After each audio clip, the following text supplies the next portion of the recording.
लेकर आया है, नूर वाला आया है, नूर लेकर आया है।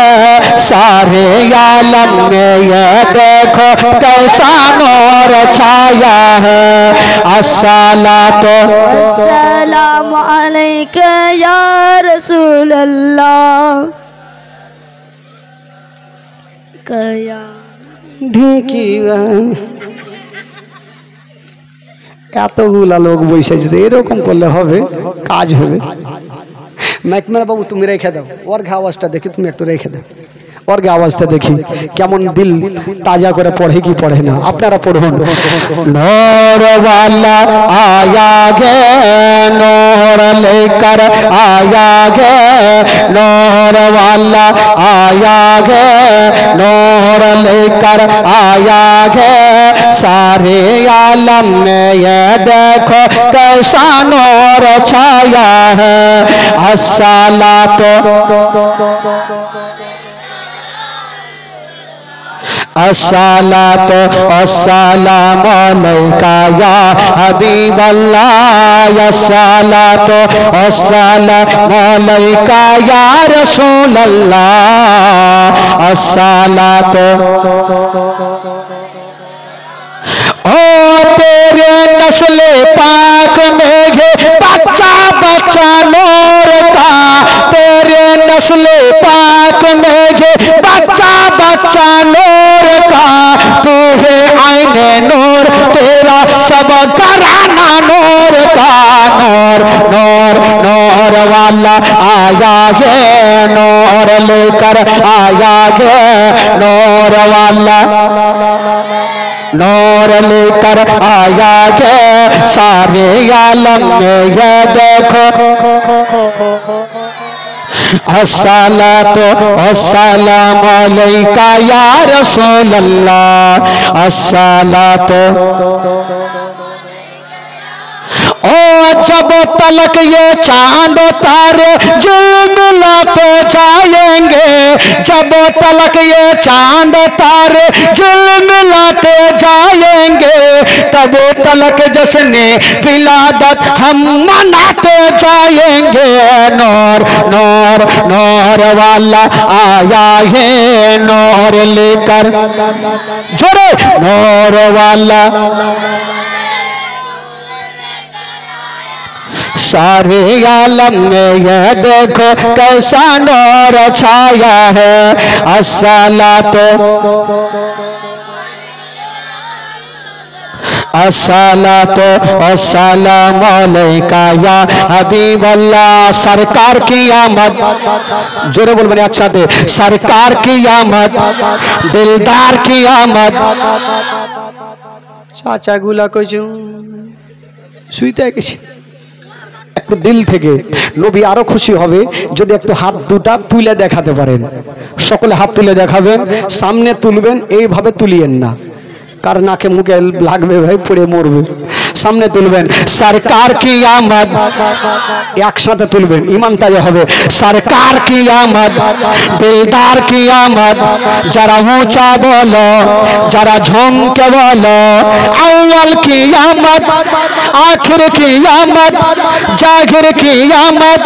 বাড়ি চলো, সবই তো মারহাবা কইলে হবে, সুর ধরলিছে। বেরাদান ইসলাম বন্ধুগণ, বাবাজি আমার ভাইরা, তবে মা ফাতেমাতু জাহরা রাদিয়াল্লাহু তাআলা আনহা দুনিয়াটা ছেড়ে বিদায় নিয়ে চলে গেলেন বাবা। আহ তবে বেরাদার বন্ধুগণ, বাবাজি একটা কথা বলি, মা বেরাদার বাবা মা ফাতেমাতু জাহরা যখন দুনিয়াটা ছেড়ে চলে গেলেন বাবা, দোনো ছেলে ইমাম হাসান হোসেন বড় হতে লাগলো। বাবা গো বড় হলো, উপযুক্ত হলো, বাবা গো দোনো ছেলের বিবাহ হয়ে গেল। যেমনই বিয়ে হলো বন্ধুরা, তবে বাবা গো বিয়ের পরে যেন বাবা ওই দিকে বন্ধুরা, তবে একটা কথা বলি, ইমাম হাসানকে মদিনাতে সবাই মানতে লাগলো। ইমাম হাসান নবী বংশের ছেলে, আহলে বাইতের ছেলে ইমাম হাসানকে সবাই মানছে। কিন্তু বাবা গো, একজনের নাম ছিল আমিরে মাবিয়া, উনি হচ্ছেন সাহাবিয়ে রাসূল, কিন্তু উনার বেটার নাম হচ্ছে ইয়াজিদ। ইয়াজিদ ভালো ছিল না, কিন্তু উনার বাবা একজন সাহাবিয়ে রাসূল ছিলেন। উনি ইন্তিকালের টাইমে বলেছিলেন, ওরে বেটা ইয়াজিদ, আমি যখন ইন্তিকাল করে যাব তখন তুমি ইমাম হাসানের পারমিশন ছাড়া কোনো কাজ করবে না। এই কথা বলে আমিরে মাবিয়া ইন্তিকাল করলেন। সকলে পড়ুন ইন্না লিল্লাহি ওয়া ইন্না ইলাইহি রাজিউন। গদিতে কে বসলো? ইমাম কি বলে বসে গেল ইয়াজিদ। তো বাবা গো, ইয়াজিদ চিন্তা করলো যে আমি একজন গদিতে বসতে, আমার বাবা হচ্ছে আমিরে মাবিয়া, উনি গদি থেকে যাওয়ার পর, দুনিয়া থেকে যাওয়ার পর আমি গদিতে বসবো, আমি ইমাম হাসানকে বসতে দিব না। কিন্তু গোটা মদিনাতে ইমাম হাসানকে সবাই মানে, ইয়াজিদকে কেউ মানে না। তখন বাবা দেখবেন কেউ যদি বড় লোক হয় তো এমন কোন লোক আছে উল্টা দোয়া করবে এই যেন তাড়াতাড়ি করে ছোট লোক হয়। ইয়াজিদের কিন্তু মিজাজ খারাপ, আমাকে মানবে না, ঠিক আছে, ইমাম হাসানকে দুনিয়া থেকে না সরালে আর উদ্ধার নেই। তো ইয়াজিদ একটা লোককে ফিট করলো, যে লোকটার নাম হচ্ছে মারওয়ান। কি নাম? জোরে বলুন, কি নাম? মারওয়ান।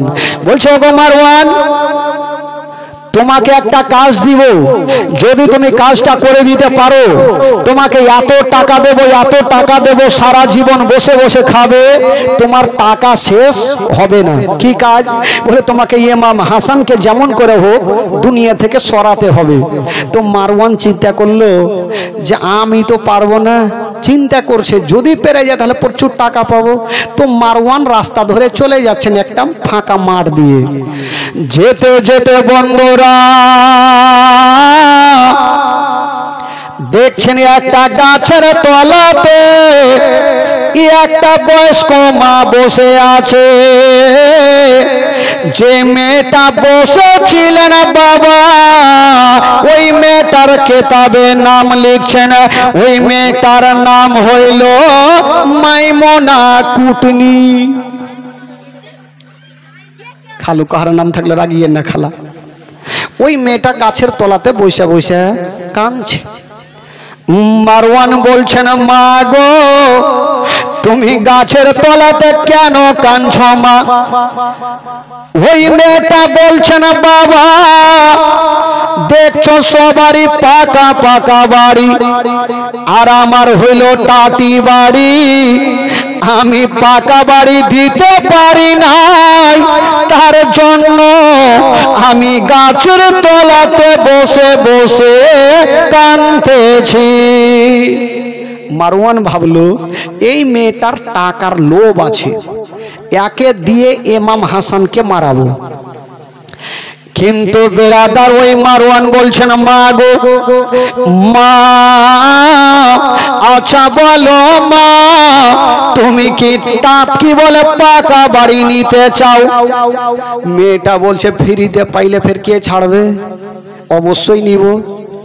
তবে মা গো যদি তুমি পাকা বাড়ি নিতে চাও তবে তোমাকে একটা কাজ করতে হবে মা। বললো কি কাজ?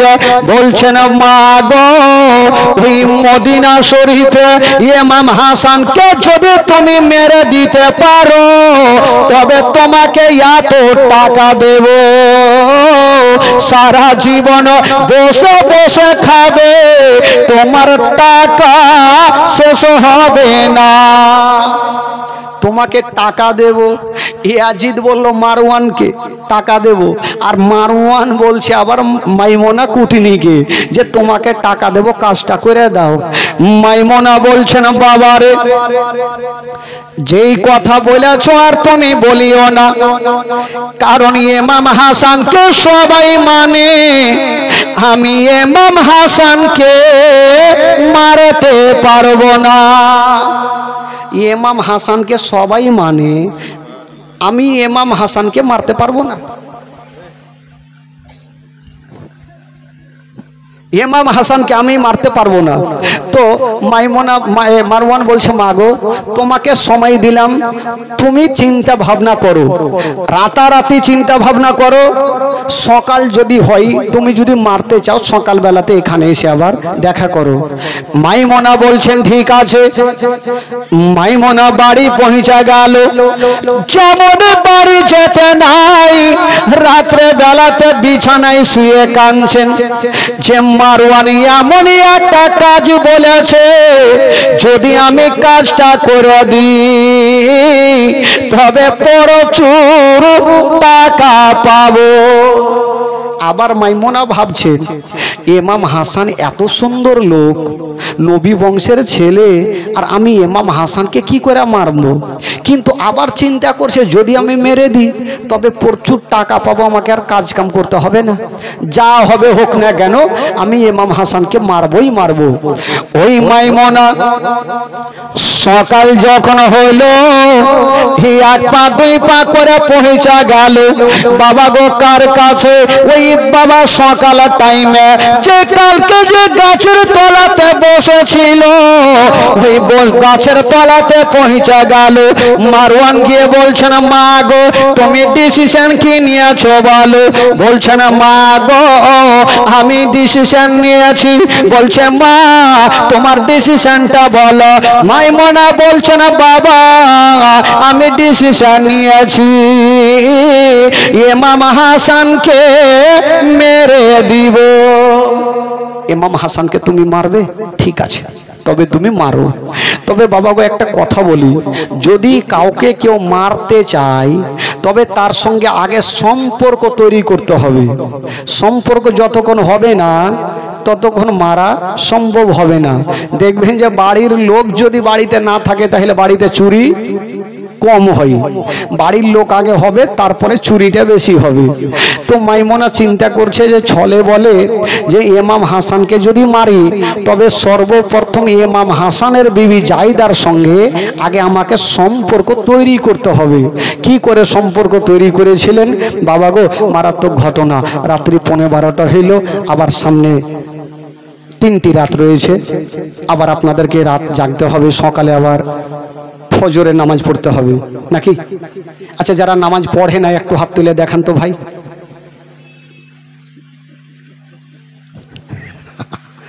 আচ্ছা যারা পড়ছেন তারা একটু হাত তুলেন। 1 2 3 4 5 6 7 8 10। আর যারা পড়ে না তারা ফের হাত তুলছে না, মুশকিল আছে। আর মা বহিনেরা তো এরা জীবনে নামাজ ছাড়ে না। হ্যাঁ, জীবনে নামাজ ছাড়ে না। এখানে এত লোক বসে আছেন, হাত তুলে বলেন তো যারা যারা নিজের বিবিকে কখনো মারেননি, হাত তুলেন তো ভাই। তোমরা মনে হয় বিয়ে করনি, আমার সন্দেহ আছে তোমরা বিয়ে করনি। এমন কোন লোক আছে ভাই যে মারে না? আমি নিজেই মেরেছি। মারবে না তো কি করবে? এই যে জীবনী করে ঠান্ডা মাথায় বাড়ি গেলাম, এত কষ্ট করে চিল্লা গলা বসে গেছে, বিবি 1 গ্লাস পানি দাও, লিয়া খাই এলাও। তো মায়ের খাবে না তো কি খাবে? রাগের মাথায় মার কি মার? এমন কোন লোক নেই ভাই যে মারে না। বেরাদারান ইসলাম বন্ধুগণ, তবে বলছিলাম বাবা গো কালকে মারাত্মক ঘটনা হবে। তবে 2টা মারাঠি আর ভোজপুরি গজল হবে। আগে সালাতো সালাম পড়বো, তারপরে বসে 2টা নাত পড়বো। সকলে দাঁড়িয়ে জানি।